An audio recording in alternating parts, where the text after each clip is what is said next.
O Tanjobi omedetou gozaimasu.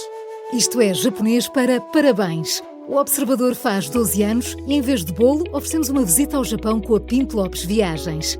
Assine por apenas 39,90€ e habilite-se a ganhar. 12 anos a escrutinar o poder, 12 mil quilómetros para celebrar. Assine hoje em observador.pt. Arigatou.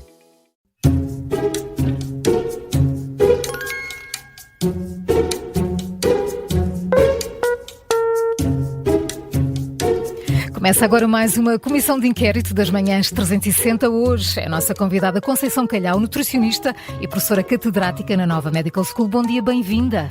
Bom dia. Obrigada por ter aceitado o nosso convite. Está apreensiva? Só um bocadinho. É para mostrar que as pessoas também falham. As professoras. Não, de todo. Vai ver que não. Não, Não curiosa, estamos aqui curiosa. para fazer mal a ninguém. Com certeza. São 5 perguntas. Por cada resposta certa recebe 5 pontos. Se pedir a nossa ajuda, nós damos escolha múltipla. Se acertar, recebe 2. Portanto, o máximo são 25. Muito bem. Vamos a isto? Vamos a isto. Vamos lá. Quem cantou Que horror. a célebre música infantil Eu Vi um Sapo, que venceu o Skin de Ouro em 1980? Como é que é possível eu não ter estado essa matéria? Era uma música que eu ouvia tanto. Um feio Era a sapo. Maria. Maria? Era Está Maria. quase, está Maria. quase. Maria. Metade já está. Já tem 2,5 pontos. Pois é. Maria, Maria. Só me lembro de Maria. Simplesmente Maria. Exato. Certo. então, quer Mas uma ela tinha um ajuda? segundo nome. Quero mais ajuda, quero mais ajuda. Ou vai Vamos lá, conseguir? Bem, então vá.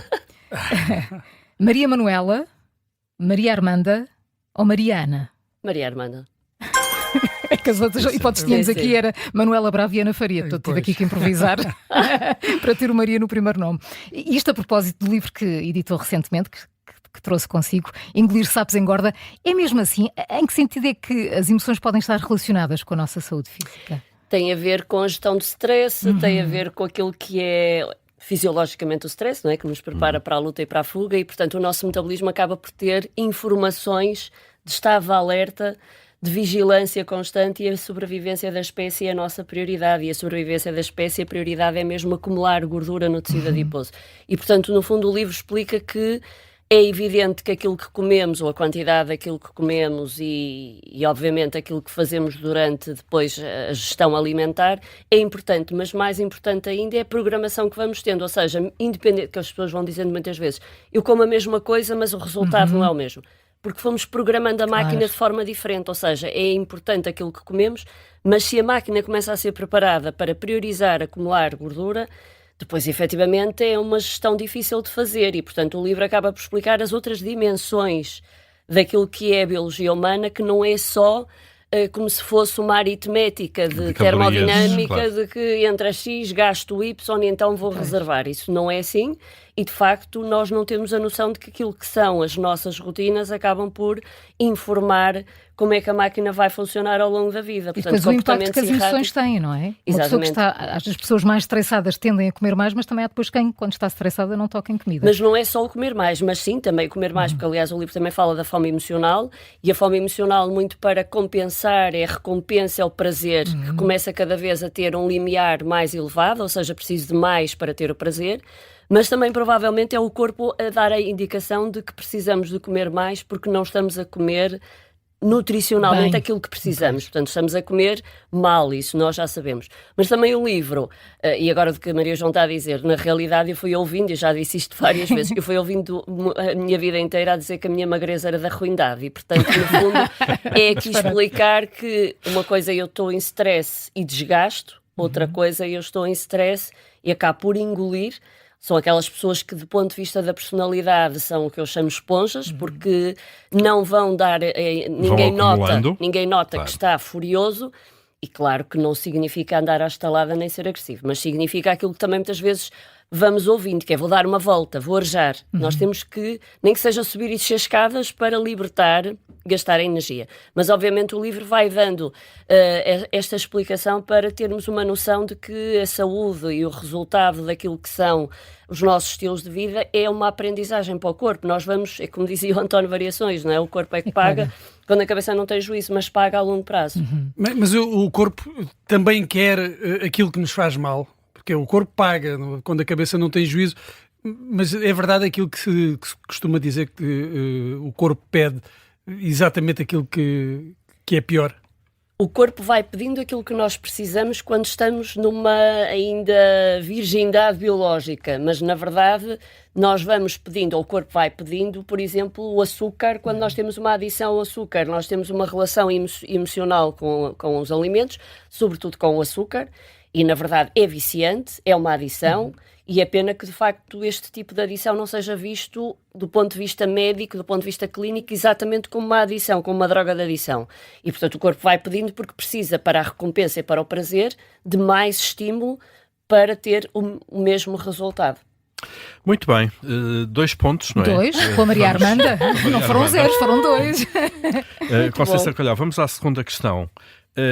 Em que país é a sede da Novo Nordisk? Deve conhecer como fabricante do famoso Ozempic. Oh my God. Oh my God. Aliás, só Dinamarca. Certíssimo. 5 pontos. Só este medicamento mexe no PIB dinamarquês e de uma forma absolutamente notável, impressionante. Medicamentos deste tipo fazem parte da solução para a obesidade?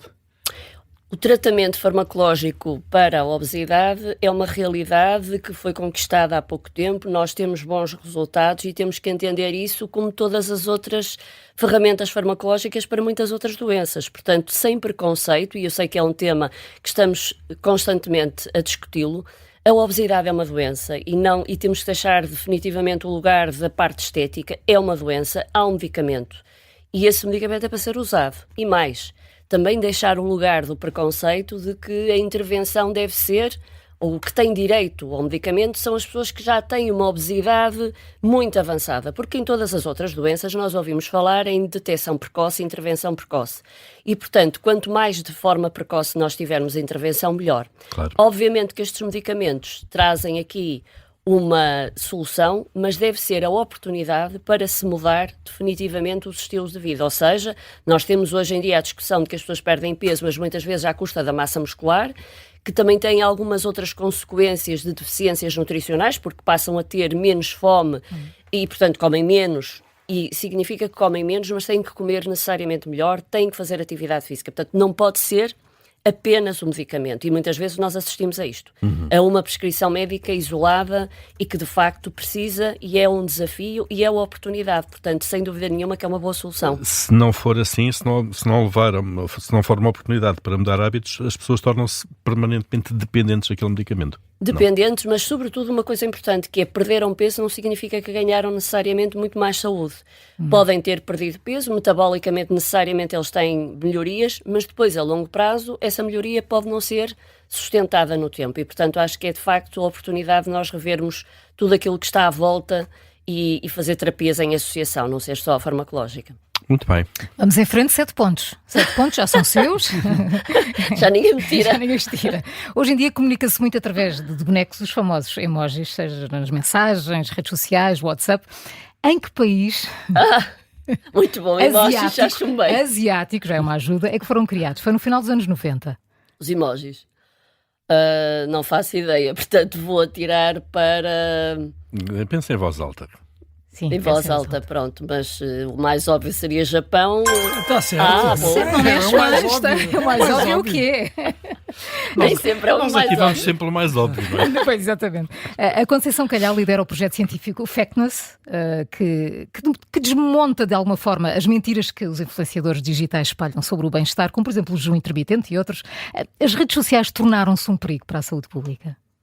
Sem dúvida nenhuma que nós temos, portanto, esse projeto é exatamente a preocupação de mostrar que os líderes de opinião e que influenciam comportamentos nem sempre são, ou maioritariamente não são as pessoas que têm o conhecimento científico. E, portanto, torna-se um risco quando as pessoas, pela dificuldade de terem acesso a profissionais de saúde de outra forma, vão para as redes sociais, porque é o imediato responder às perguntas que têm, às dúvidas que têm. E a maioria das vezes estamos até a falar em alimentação, porque sabem que a alimentação influencia a saúde. Se não têm acesso de outra forma à informação, vão para as redes sociais. E, na realidade, nós nas redes sociais vemos o mais absurdo e mais esotérico. É um perigo E para a as pessoas saúde. procuram soluções rápidas, não é? E esse também Rápidas e e milagrosas. milagrosas. Milagres só em Fátima. E, portanto, de facto, as redes sociais têm uma... E depois há uma questão muito emocional, que é o quanto mais esotérico, mais as pessoas acreditam Mais que, de facto, impacto tem, aquilo não é? tem alguma solução. Porque se for uma recomendação alimentar mais banal ou mais simples, melhor dizendo, as pessoas acham, Não tem impacto. Portanto, acham não... pouco sexy. Sim. Portanto, vão ter que fazer uma coisa muito estranha. E como é que se distingue uma coisa da outra? Isto é, o utente, o utilizador que não percebe tanto desses assuntos, é de alguma forma estar de pé atrás com todas as opiniões que não sejam devidamente credenciadas para um profissional? Eu acho que a melhor solução é, de facto, quer dizer, temos duas formas. Primeiro, saber se aquela pessoa é um profissional de saúde e depois, acho que seria mesmo qualquer alteração que eu tenha que fazer no meu estilo de vida tem que ser por um clínico credível, tem que ir a uma consulta, quer dizer, no fundo não pode ser numa rede social que em princípio tem informações generalistas que eu vou conseguir fazer uma aplicação para mim própria. Portanto, acho que isso desde logo seria um critério, era não mudar nada dos hábitos em relação a esses influencers. E costuma ficar chocada com alguma da informação que vê nas redes sociais? Bastante. Eu confesso que já no Instagram retirei esse algoritmo, porque de facto eu, ao ver o que se estava a passar do ponto de vista da alimentação à noite, ficava com fome. Isto também é uma lição de que as pessoas, ao verem muitas notícias sobre comida, vão ficar com fome. Aquilo é dopaminérgico, vicia. Mas, de facto, eu tentava estar a par e é do mais estranho possível. Ou seja, na realidade, e aqui atenção, que já vemos algumas pessoas da área da saúde que, em teoria, seriam credíveis, também com disparates enormes do ponto de vista de conteúdos. Diga-nos, assim, um disparate enorme que costume estar... Que até nós fizemos notícia e desmontamos neste Factness é relativamente a comer carne vermelha exclusivamente. Portanto, uma dieta só de carne vermelha, quer dizer, é do mais disparatado que pode existir, principalmente na voz de profissionais de saúde, neste caso da medicina, a dar a indicação de que isto é importante para tratar doenças como o cancro. Portanto, todas estas soluções são muito perigosas, todas estas mensagens são muito perigosas e principalmente quando nos dirigimos a doentes, em particular doentes oncológicos, que são extremamente permeáveis. E, portanto, de como é que facto, se põe isso fim a isto? Claro, Dificilmente. é muito difícil e normalmente costuma-se dizer se não os consegues combater, junta-te a eles e ainda bem que temos hoje em dia pessoas muito credíveis nas redes sociais, também influências na área da saúde e ainda bem, embora os médicos na verdade têm muito pouco tempo para exercer a medicina, muito menos para estarem nas redes sociais, infelizmente, mas ainda bem que temos alguns e que vão fazendo, obviamente, o contrário, que é informar bem e, portanto, Mas espero depois que o isso problema é prevaleça. precisamente distinguir, não é? Quem está a dizer aquilo que é correto e quem Pois, está só... o primeiro livro que eu escrevi, Deixemos-nos de Tretas, A Ilusão da Comida Saudável, era exatamente também para alertar, dando algumas competências do ponto de vista de espírito crítico, porque hoje em dia é difícil nós distinguirmos o que é o bom e o mau, ou seja, antigamente a questão do mentiroso era aquele que dizia não verdade, mas sabia que não estava a dizer verdade, mas o treteiro é aquele que fala a toda a hora. Portanto, normalmente as pessoas têm opinião de tudo, começa a ser perigoso e, portanto, acho que é difícil para o público em geral, mas se calhar já cada vez conseguimos ter mais espírito crítico no consumidor de redes. E a tendência é sempre para se experimentar uma dessas soluções milagrosas. Sem dúvida nenhuma. E eu acho que há uma lição importante a retirar das redes sociais. A oferta é feita pela procura, portanto as pessoas têm muita necessidade destes conteúdos, isso também é um aspecto positivo, e depois, por outro lado, as pessoas consomem, porque eu acho que não é literacia que falta é dar o exemplo, ou seja, eu vou copiar aquele comportamento porque quero ficar como aquela pessoa. E, portanto, isso leva-nos também a que uma reflexão a todos, sobretudo aos profissionais de saúde, que têm que dar o exemplo, que muitas vezes nós ouvimos as pessoas a falar, mas a não fazer exatamente aquilo que dizem, e em relação à alimentação é um clássico, vamos a congressos da área da saúde e aquilo que é a oferta do coffee break tem tudo menos a ver com o adequado e, portanto, nós não podemos ter comportamentos que não são coerentes. E eu acho que é por isso o popular das redes sociais é que as pessoas copiam para ficarem iguais. E eu acho que essa é uma lição importante que devemos retirar. Muito bem. Conceição Calhau, vamos avançar para a quarta pergunta. Vai com 12. Vai com 12. Esta é, Já tenho, esta é uma, não tenho nota Ainda positiva. pode chegar aos 22, então. Esta é uma pergunta aqui da casa. Como se chama o podcast do Observador da nutricionista Mariana Chaves? Chumbei. Não está atenta, não está atenta. E tem a obrigação de saber que já ouvi, mas não me recordo do podcast. Então, Quando o Bruno disser, oi, já está certo. Então, mas eu não tenho hipóteses? Tem 3 hipóteses. É que eu reconheço pelas vai hipóteses. reconhecer. Então, comer mais, comer melhor ou aprender a comer? Comer melhor. Tenho certeza. Quais são as hipóteses? Comer mais, comer melhor ou aprender a comer? Então é aprender a comer, claro. Comer mais é que nunca podia ser. Pois. Comer mais? Não, mais, é que são muitos e de facto, mas eu tinha a obrigação Sim. de saber, de facto, porque já ouvi, mas pronto, E depois aqui é muita informação. Exatamente. Não, é muita informação. A Mariana Chaves neste podcast também desmonta aqui alguns mitos relacionados com a alimentação. Quais são os mitos mais persistentes, aqueles que houve mais até por parte dos utentes, aquelas coisas que ouvimos muitas vezes dizer, mas que não são necessariamente assim, sei lá, de dizer que beber água às refeições engorda. Os ovos fazem mal ao colesterol.